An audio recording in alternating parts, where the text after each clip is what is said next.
لا حول ولا قوة إلا بالله العلي العظيم. أعوذ بالله من الشيطان اللعين الرجيم. بسم الله الرحمن الرحيم. الحمد لله رب العالمين، الصلاة والسلام على سيدنا ونبينا وحبيب قلوبنا وطبيب نفوسنا وشفيع ذنوبنا جد الحسن والحسين بالقاسم محمد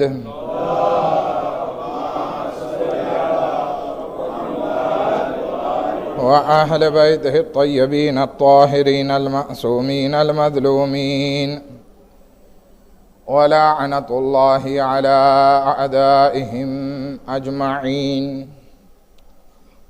أما بعد، قال صلى الله عليه وآله وسلم: فاطمة بضعة مني، من آذاها فقد آذاني، ومن أحبها فقد أحبني.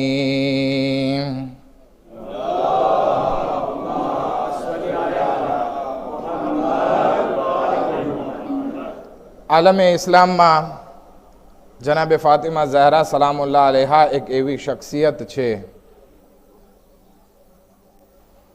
કે જેની ફઝીલત શિયા આલિમોએ જ નહીં બલકે સુન્ની એટલે કે તમામ આલમે ઇસ્લામના આલિમોએ એમની ફઝીલતનું બયાન કર્યું છે, વર્ણન કર્યું છે. તમારી સમક્ષ ઇજિપ્તના એક સુન્ની આલિમ, અહેલે સુન્નતના આલિમ, પોતે એક કિતાબ લખે છે, નૂરુલ અબસાર. આ કિતાબ લખવાનું કારણ એ હતું કે એમની આંખમાં પ્રોબ્લેમ થયો અને આંખનું નૂર જાતું રહ્યું.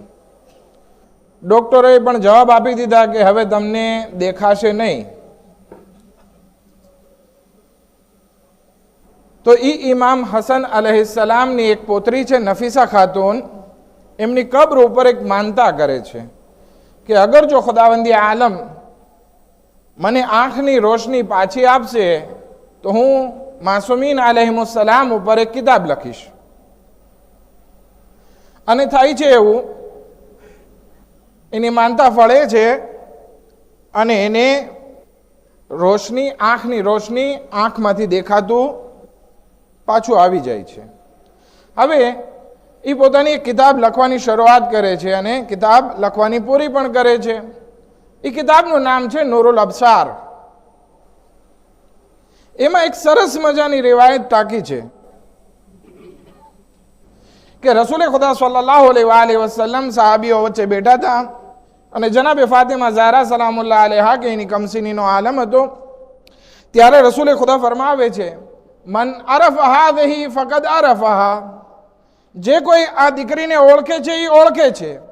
વમન લમ યઅરિફહા, અને જે કોઈ નથી ઓળખતું તો એ જાણી લે. ફહિયા ફાતિમતુ બિન્તે મુહમ્મદ,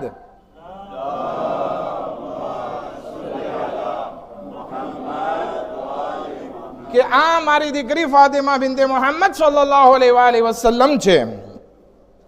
વહિયા બદઅતુમ મિન્ની, અને એ મારો ટુકડો છે, મારા અસ્તિત્વનો એક વજૂદ, એક ભાગ છે.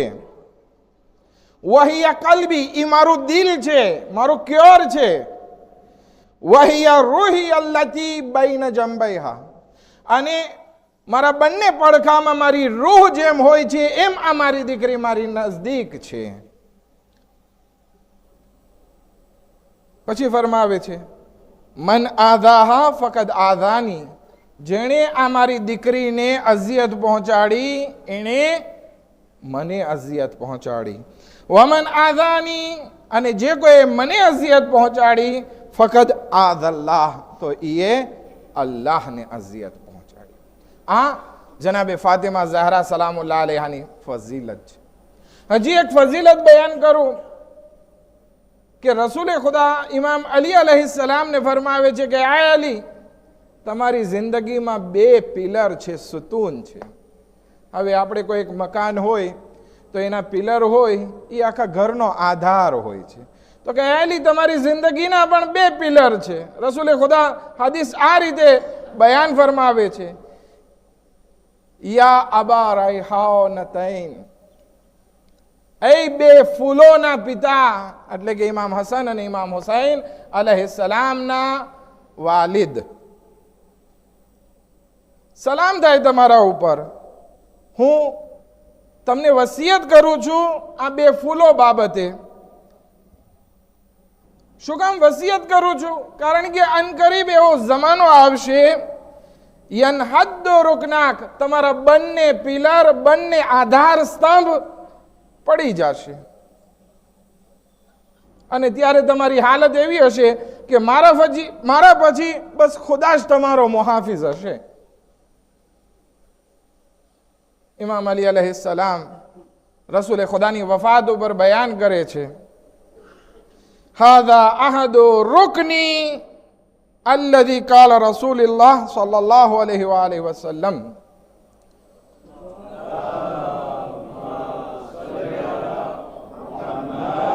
એમની વફાત ઉપર કહે છે કે આ પેલો રૂકન હતો કે જે રસૂલે ખુદાએ મને બતાવ્યો હતો, આજે તૂટી ગયો.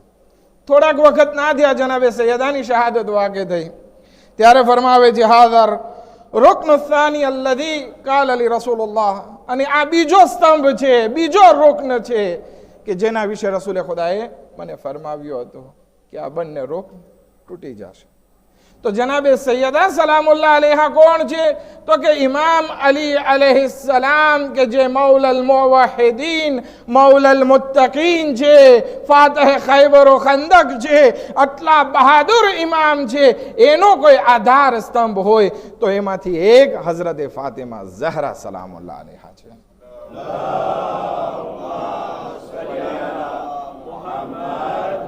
આ જનાબે સૈયદા સલામુલ્લાહ અલૈહા કોઈ સામાન્ય શખ્સિયત નહોતી. ઇમામ બાકિર અલૈહિસ્સલામ એક હદીસમાં ઇરશાદ ફરમાવે છે, આ ફાતિમા ઝહરા સલામુલ્લાહ અલૈહા ઈ છે કે ખુદાવંદી આલમે પોતાની દરેક મખલુક, ચાહે જિન્નાત હોય, ઇન્સાન હોય, પરિંદા હોય કે વહેશી જાનવર હોય, નબીઓ હોય કે ફરિશ્તાઓ હોય, બધા ઉપર જનાબે સૈયદાની ઇતાઅત વાજિબ કરવામાં આવી હતી. ઇમામ જવાદ અલૈહિસ્સલામ, આપણા નવમા ઇમામ, ઇમામે મોહમ્મદ તકી અલૈહિસ્સલામ, એમની અગર જો જીવન શૈલી, જીવન જીવવાની રીત તરફ જોવામાં આવે ને, તો એ રોજ મદીનામાં જ્યાર સુધી હતા, મદીનામાં રસૂલના રોઝા ઉપર જતા, રસૂલની કબ્ર ઉપર સલામ કરતા, અને ત્યાંથી નીકળી અને જનાબે સૈયદાના ઘર પાસે આવતા. ભલે મસ્જિદ નબવીનો જ ભાગ થઈ ગયો તો પણ એક ભારાસ જેવું હતું.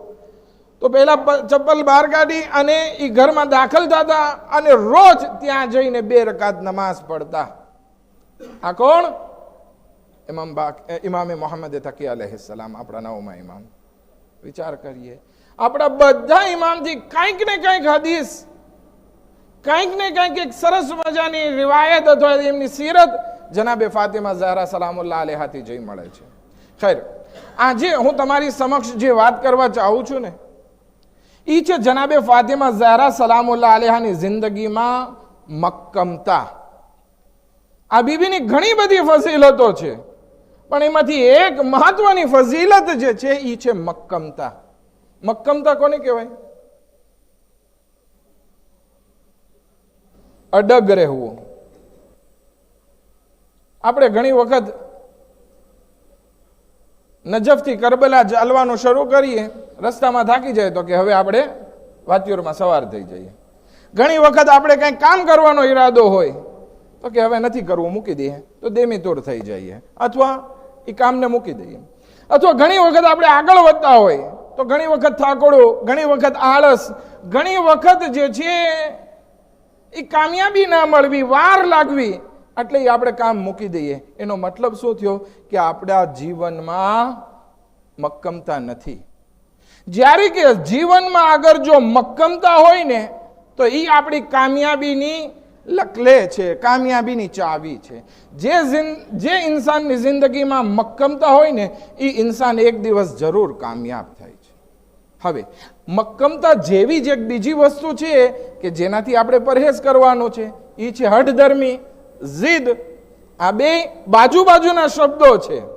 મક્કમતામાં પણ ઇન્સાન આગળ વધે છે, એ કામને છોડતો નથી, અને હઠધર્મી જ્યારે હોય એમાં પણ ઇન્સાન આગળ વધે છે અને કામને છોડતો નથી. પણ બંનેમાં ફર્ક છે. મક્કમતા ઇલ્મ અને નોલેજની સાથે હોય, મક્કમતા લોજિકની સાથે હોય, મક્કમતા સમજણની સાથે હોય, મક્કમતા અલ્લાહ અને રસૂલની સુન્નત ઉપર અમલ કરવાની સાથે હોય. જ્યારે કે હઠધર્મી શું હોય? ઈગોની સાથે હોય, ઘમંડની સાથે હોય, જેહાલતની સાથે હોય, ખોટી વસ્તુ જે મગજમાં બેસાડી લીધી હોય ને એના ઉપર હઠ કરવાની સાથે હોય, તો આ વસ્તુ થઈ ગઈ હઠધર્મી. જ્યારે કે એક વસ્તુ સારી છે અને બીજી વસ્તુ ખરાબ છે. આપણા હાથમાં ચાકુ હોય તો ચાકુને ગોશ કાપી અને ન્યાઝ બનાવવા માટે પણ આપણે ઉપયોગમાં લઈ શકીએ, અને અગર જો હાથમાં ચાકુ હોય તો કોઈને પેટમાં ખૂંચાડવા અને કોઈને કતલ કરવામાં પણ ઉપયોગ લઈ શકીએ. એવી જ આમ મક્કમતા અને હઠધર્મી છે.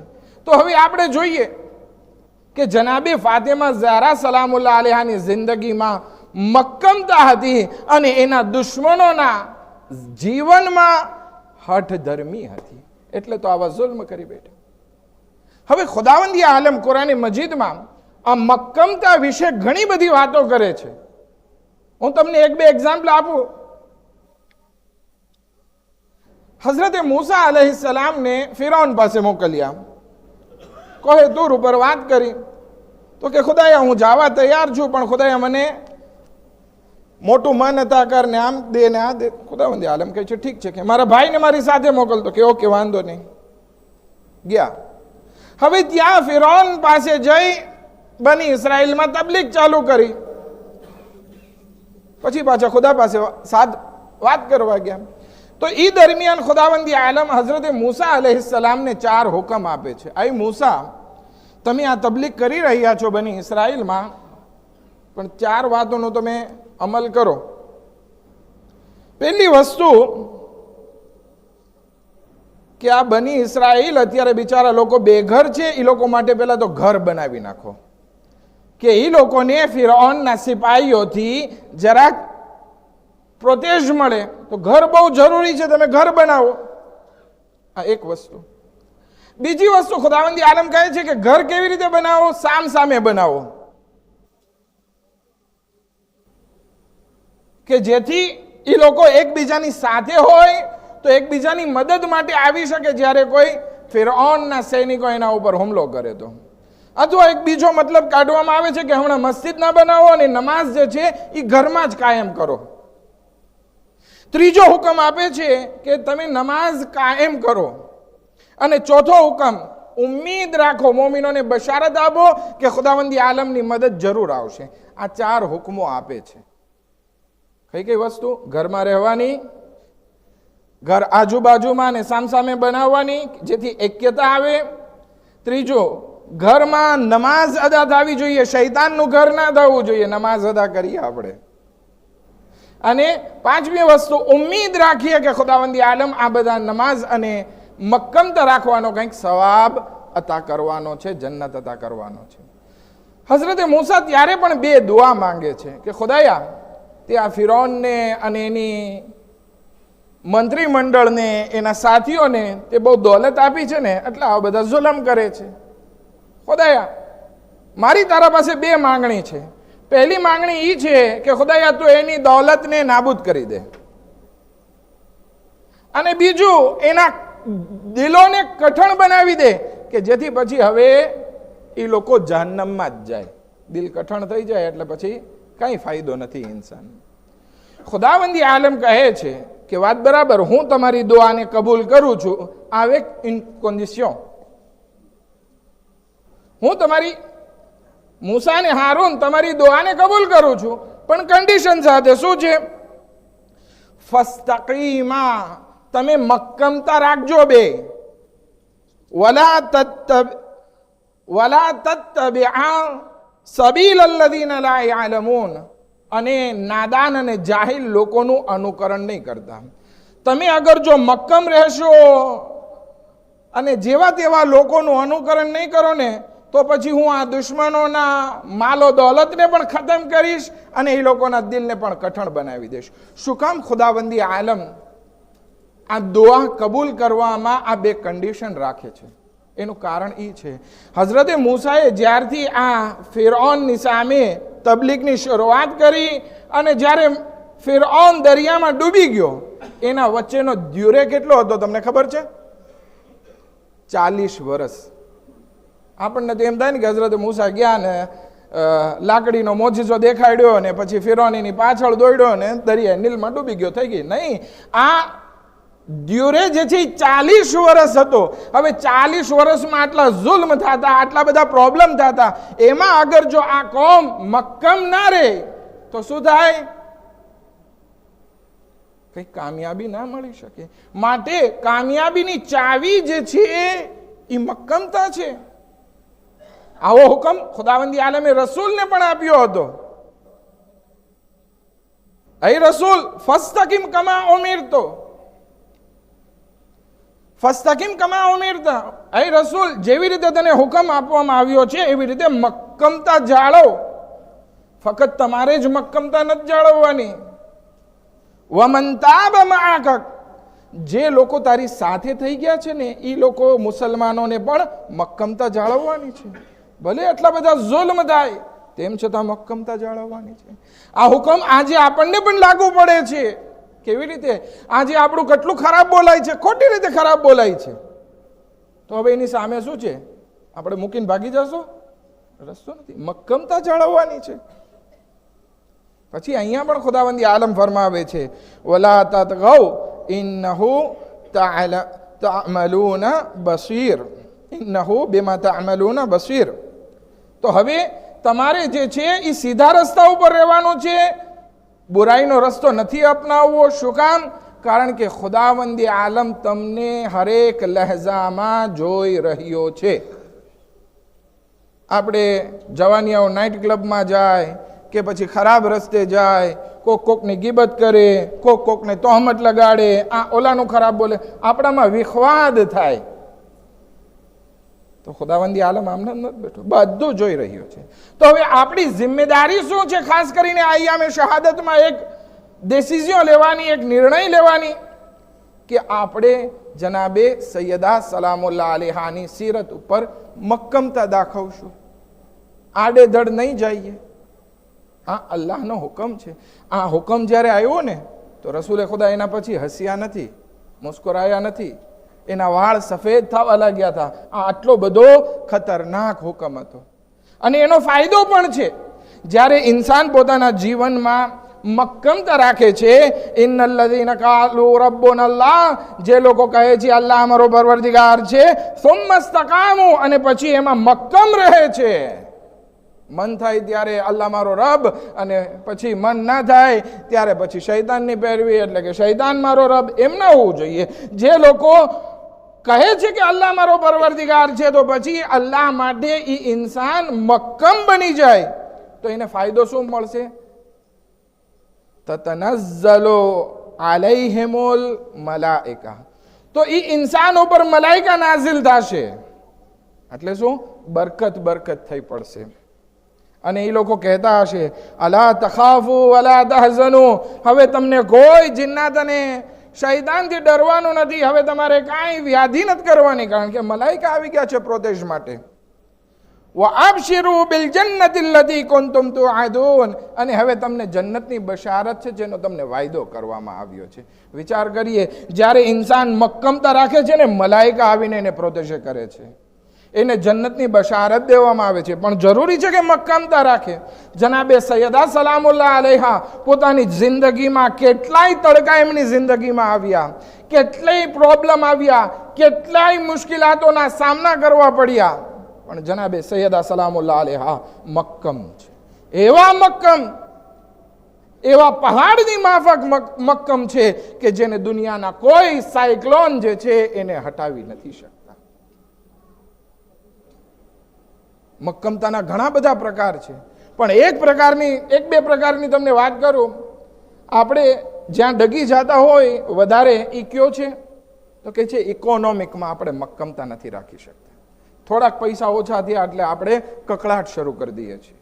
નહીં, જનાબે સૈયદાના જિંદગીથી આપણે લેસન મેળવીએ ને તો એની જિંદગીમાં મક્કમતા હતી. ભલે ખાવાનું હોય કે ના હોય, પણ દીને ખુદા ઉપર મક્કમ છે. એની નમાઝ અવ્વલ સમયે છે. એમની રાઝો ન્યાઝ કોઈ દિવસ કઝા નથી થતી. અલ્લાહની સાથે હર હંમેશ કોન્ટેક્ટમાં છે. ભલે પૈસા હોય કે ના હોય, એની સખાવત કોઈ દિવસ ઊભી નથી રહી. ઘરમાં એક રોટલી હોય, એમાં રોજો રાખ્યો હોય, ઇફતાર માટે બધાને ખાલી એક રોટલી મળી હોય, અને કોઈ અસીર, કેદી અને યતીમ મિસ્કીન માંગવા આવે, આપી દે, વાંધો નહીં, અમે પાણીથી ઇફતાર કરી લેશું. જ્યારે આવી મક્કમતા ઇન્સાનમાં આવી જાય ને, અગર આપણા સમાજમાં આવી મક્કમતા આવી જાય ને, તો આપણો સમાજ એક મજબૂત સમાજ બની જશે. પણ હવે આપણે શું છે, ઘરમાં આટલું પડ્યું હોય તો પણ આપણે હાથ લાંબો કરવા માટે આગળ વધશું. અને અત્યારે હાલત એવી થઈ ગઈ છે કે આપણા સખી દાદાઓ જરાક દેશની સિચ્યુએશનના કારણે જરાક ખિસ્સામાં હાથ પણ નથી નાખતા. બેકોર પ્રોબ્લેમ છે. આપણને ઇસ્લામમાં કહેવામાં આવ્યું છે કે ગરીબોએ માંગવામાં શરમ કરવી જોઈએ અને અમીરોએ ખુલ્લા હાથે દેવું જોઈએ. ત્યારે થશે. હઝરત ઝહરાની સીરત ઈ છે, પોતે ભૂખ્યા રહી અને બીજાને ખાવાનું ખવડાવતા, જ્યારે કે આપણને તો કહેવામાં આવે કે થોડુંક આપો. આ છે મક્કમતા. ભલે જનાબે ફાતિમા ઝહરા સલામુલ્લાહ અલૈહા પાસે જ્યારે હતું ત્યારે તો દીધું, નહોતું ત્યારે પણ દીધું. એના કારણે તો સૂરે દહર નાઝિલ થયો અને કહેવામાં આવ્યું વયુતઇમૂના તઆમ અલા હુબ્બિહી મિસ્કીના વ યતીમા વ અસીરા. કે આ ઈ શખ્સિયતો છે કે જે અલ્લાહની મોહબ્બતમાં મિસ્કીનો, યતીમો અને કેદીઓને ખાવાનું ખવડાવે છે અને કહે છે ઇન્નમા નુતઇમુકુમ લિવજહિલ્લાહ. અમે જે છે કંઈ વાહવા માટે, કંઈક પ્લાક આવે, કંઈક અમારું નામ આવે, અમારું ભાષણમાં નામ લેવામાં આવે, એ માટે કંઈ નથી. ઇન્નમા નુતઇમુકુમ, અમે તમને ખાવાનું ખવડાવીએ છીએ ને અલ્લાહની ખુશનુદી માટે છે. લા નુરીદુ મિનકુમ જઝાઅન વલા શુકુરા. અમે તો કંઈ તમારાથી બદલોય નથી ચાહતા અને કંઈ રેમેરસીમાં પણ નથી ચાહતા. એક સલવાત પડે મોહમ્મદ વ આલી મોહમ્મદ પર.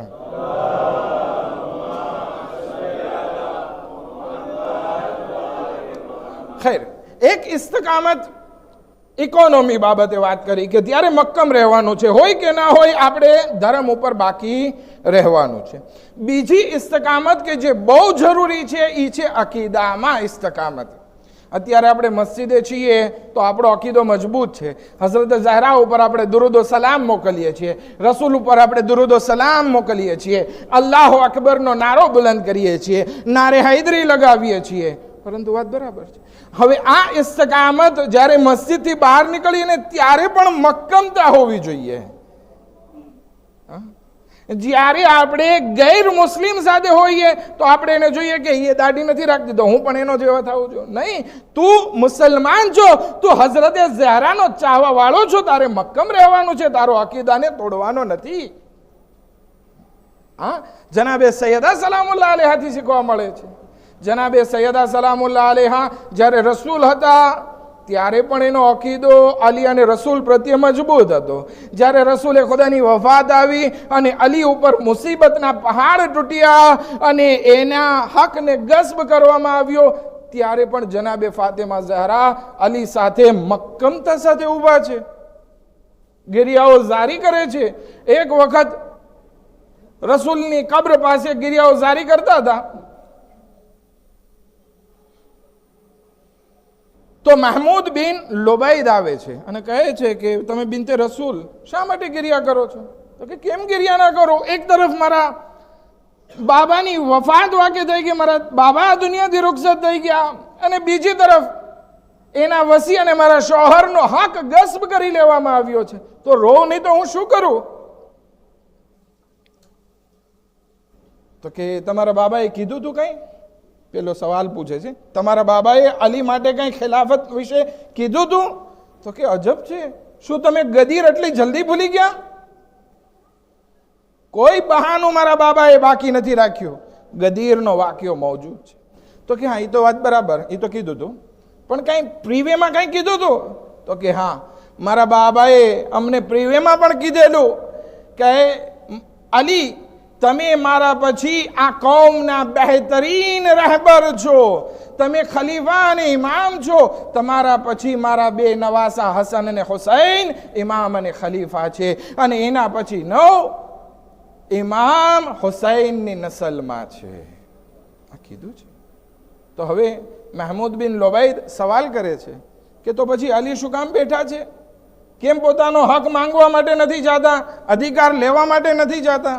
ત્યારે જનાબે સૈયદા સલામુલ્લાહ અલૈહા એક જવાબ આપે છે કે મસલુલ ઇમામ મસલુલ કાબા, કે ઇમામની મિસાલ કાબા જેવી છે. તમારે હજ કરવી હોય તો કાબા પાસે જવું પડે, બૈઅત કરવી હોય તો તમારે ઇમામ પાસે જવું પડે. ઇમામ તમારા પાસે કે કાબા તમારા પાસે નહીં આવે કે તમે હજ કરો કે બૈઅત કરો. આ દર્શાવે છે કે જનાબે ફાતિમા ઝહરા દરેક વખત ઉપર મક્કમ રહ્યા છે. એને કોઈ પણ તોફાન, કોઈ પણ વસ્તુ એને રોકી નથી શકી. એક સલવાત પડે મોહમ્મદ વાલે મોહમ્મદ પર.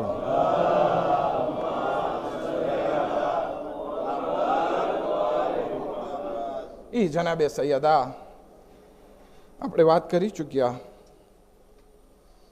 કે જનાબે ઝહરાએ બધી કોશિશ કરી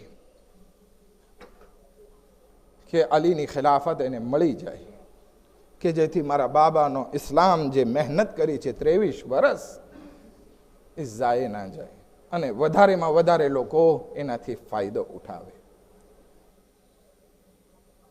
પરંતુ મુનાફિક લોકોએ ખિલાફત તો ગસ્બ કરી, ફિદક પણ ગસ્બ કર્યો, ઝહરાના ઘર ઉપર દરવાજો પણ સળગાવ્યો, કેટલી મુસીબતો પહોંચાડી.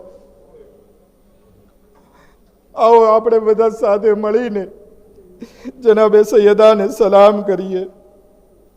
એ બીબી કે જેની શહાદત વાકે થઈ ગઈ, એ બીબી કે જેની કબ્ર ક્યાં બની છે આપણને કોઈને ખબર નથી.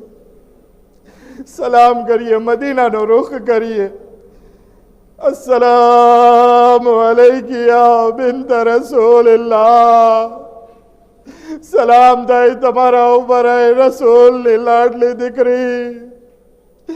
સલામ થાય તમારા ઉપર એ સૈયદતુન નિસાઇલ આલમીન. સલામ થાય તમારા ઉપર કે જેની વાસાની હડ્ડીઓ તૂટી ગઈ છે. સલામ થાય તમારા ઉપર કે જેને મરસિયો પડવો પડ્યો, નોહો બુલંદ કરવો પડ્યો. એ સાબેરા ફાતિમા શું નોહો પડે છે? નોહો આ છે ثبت الأيام مذاهبون لو أنها ثبت الأيام سرنا لياليها. અય બાબા, તમારી બાદ મારા ઉપર એટલી મુસીબતો પડી, અગર જો રોશન દિવસ ઉપર પડત તો કાળી રાતમાં બદલાઈ જાત. સલામ થાય એ ફાતિમા ઝહરા ઉપર કે એટલું ગિર્યા કર્યા, એટલું રડ્યા કે આ કયામત સુધી આવનારી પેઢીમાં હઝરત આદમથી લઈને ખાતમ સુધી સૌથી વધારે 4 ગિર્યા કરવા વાળામાં જનાબે સૈયદાનું નામ મોખરે આવી ગયો. વિચાર કરો કેટલું રડ્યા હશે જનાબે સૈયદા. આ રડવું મદીનાના અમુક લોકોને પસંદ નહોતું આવતું, કારણ કે એનાથી લોકોની મુનાફિકત જાહેર થઈ રહી હતી.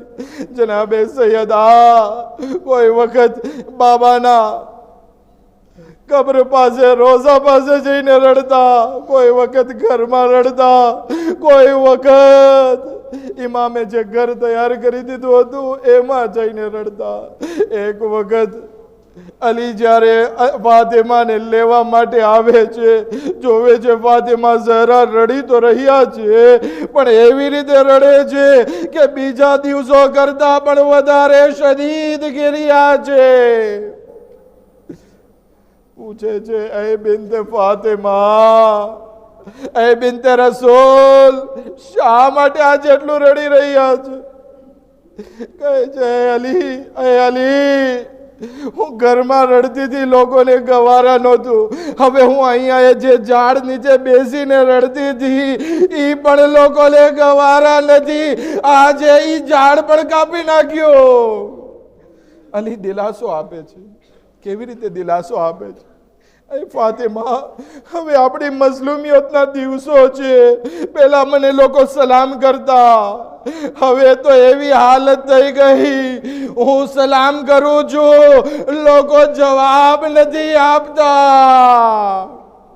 હા સદારો, અલીઓ ફાતિમા આ વાતચીત પછી ફાતિમાને ઘરે લઈ જાય છે. દિવસો પસાર થાય છે. એક વખત એવો પણ આવે છે કે જેને આપણે કહી શકીએ અલીઓ ફાતિમાની આખરી ગુફ્તગુ છે. આખરી ગુફ્તગુ છે. જનાબે ફાતિમા કહે છે, અલી, મેં મારી જિંદગી તમારા સાથે પસાર કરી નાખી, હવે અનગરીબ હું જવાની છું, પણ હે અલી, મેં તમારી સાથે કોઈ દિવસ ખોટું નથી કર્યું. હું તમારી સાથે કોઈ દિવસ ખોટું નથી બોલી. મેં કોઈ દિવસ ખયાનત નથી કરી. અલી, તમે જે વાત કરી મેં માની છે, કોઈ દિવસ વિરોધ નથી કર્યો. ઇમામ અલી કહે છે, ફાતિમા, આવી વાત ના કરો. તમે બહુ આ બધી વસ્તુથી મહાન છો. તમે આવું કાંઈ નથી કર્યું. બલકે હું તમારા માટે કહી શકું કે તમે એ હસ્તી છો કે જે અલ્લાહની સૌથી વધારે મારિફત રાખે છે, અલ્લાહની ઓળખાણ રાખે છે. હું તમને માટે ગવાહી આપું છું કે તમે સૌથી વધારે નેકી કરવા વાળા છો. એ ફાતિમા, તમે સૌથી વધારે મુત્તકી છો. હા સદારો, ઈ ફાતિમા અને અલીની આ આખરી ગુફ્તગુ હતી, વસિયતો કરી. જનાબે ફાતિમા જ્યારે આ દુનિયાથી રૂખસત થઈ ગયા, રાતના વખતમાં ગુસલ કફન આપવામાં આવ્યો. રાતના વખતમાં જનાઝાને દફન કરવા માટે આગળ વધે છે. જ્યારે કબ્રમાં ફાતિમાનો જનાઝો રાખે છે, આવાજ દે છે. કોને આવાજ દે છે? ફાતિમાને નહીં, રસૂલને આવાજ દે છે. અસ્સલામુ અલૈકા યા રસૂલ અલ્લાહ. અય રસૂલ અલ્લાહ, તમારા ઉપર મારા અને તમારી દીકરી ફાતિમાના સલામ થાય. હવે આ દીકરી તમારા પાડોશમાં આવી ગઈ. તમારી વફાત પછી બહુ જલ્દી તમારાથી મુલાક થઈ ગઈ. એ રસૂલ અલ્લાહ, એક તો તમારી મોત વખતે, એક તો તમારી વફાત પછી જાણે તમારા કફન પણ મેલું નહોતું થયું અને તમારી દીકરી તમારાથી જય મળી. આ કેટલું મારા માટે સખત હશે. હા સદારો, જનાબે સૈયદા તો આ દુનિયાથી રૂખસત થઈ ગયા, પણ હવે અલીને પૂછો એની હાલત કેવી હશે. એના બંને રોગ તૂટી ગયા. અલીની હાલત શું હશે? જે ફાતિમા ઝહરા કે જે નિઅમલ આન ફી તાઅતિલ્લાહ હતા, બહેતરીન મદદગાર હતા, અલ્લાહની ઇતાઅતમાં એને દફન કરી રહ્યા છે. હા સદારો, અલી શું કહે છે? યા રસૂલ અલ્લાહ, તમારી દીકરીની વફાતથી મારા સબ્રનો પ્યાલો છલકાઈ ગયો, સબ્રનો ઘડો ભરાઈ ગયો. હા, અલી કહે છે, જે નેમત મને આપવામાં આવી હતી, જે અમાનત મને સોંપવામાં આવી હતી, હવે એ પાછી લઈ લેવામાં આવી. હવે બાકી રહ્યું તો હંમેશનો મરતા દમ સુધીનો ગમ બાકી રહ્યો. અલી કબ્રથી બહાર આવે છે અને એક શાયરી પડે છે. શાયરી કહે છે, નોહોને મરસિયો પડે છે. હબીબોન લૈસ યાદલુહુ હબીબ, એ મારી પ્રિયતમ, એ મારી વહાલી દોસ્ત, હવે તમારે બરાબર બીજું કોઈ મારું દોસ્ત નથી. વમા લિસિવાહુ ફી કલ્બી નસીબ. એ ફાતિમા, તમે જે મારા દિલમાં જગ્યા લીધી હતી, હવે એવી કોઈ જગ્યા નહીં લઈ શકે. હબીબુન ગાબ આઈની અને આઈની વ જિસ્મી. એ મારી વાલી, એ મારી દોસ્ત, તમે મારી આંખો અને મારા શરીરથી દૂર થઈ ગયા. વફી કલ્બી હબીબી લા યગીબ. પણ તમારો મારા દિલમાં એટલો મહાન મર્તબો છે જે કોઈ દિવસ ગાયબ નહીં થઈ શકે. અલી ઘરે આવે છે, શું જોવે છે? એ ઘર તો છે, પણ ઘરમાં ઝહરાની આવાજ મોજૂદ નથી. અલી ઘરે આવે છે, બચ્ચાઓની રોવાની આવાજ છે, પણ એની માં કે જેને દિલાસો આપનારી છે હવે આ ઘરમાં મોજૂદ નથી. અલી છે, અલીની તન્હાઈ. અલા લાનતુલ્લાહ અલલ કૌમિ ઝાલિમીન. سيعلم الذين ظلموا أي منقلب. ماتم حسين.